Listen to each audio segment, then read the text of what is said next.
Welcome to the next part of this exercise. So now that we have verified that the steel members are correct or capable of bearing the design loads and combinations, we may continue with the development of this frame and pay attention to the aspect of the connections.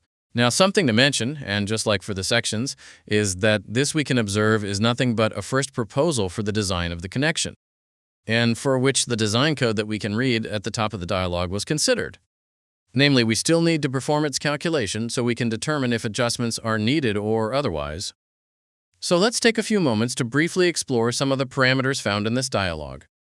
On the left side, we find each of the categories or components that we can adjust for this connection, and which for the most part are self-explanatory.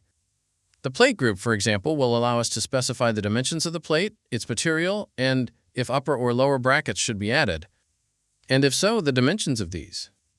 To the right of the dialog, and depending on the selected group, we find a diagram illustrating the function of each individual parameter and how they affect the design of the connection.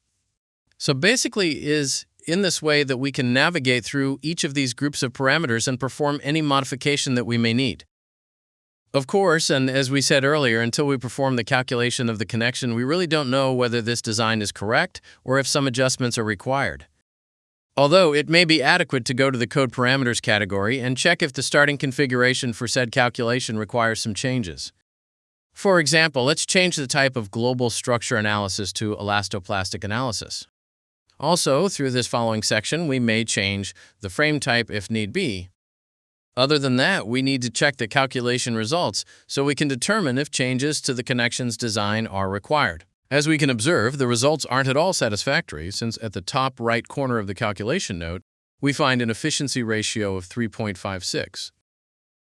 Namely, as stands, this connection is loaded way beyond its total capacity and is not compliant with the governing design code.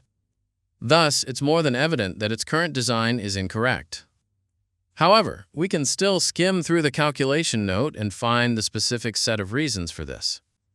Bottom line, we need to go back to the connections dialog and create a more robust design. This time, we have achieved a way better efficiency ratio. Thus, we may conclude that the design of this connection is acceptable. So we reiterate that it is up to the structural engineer to determine the most convenient solution in the final design of each connection.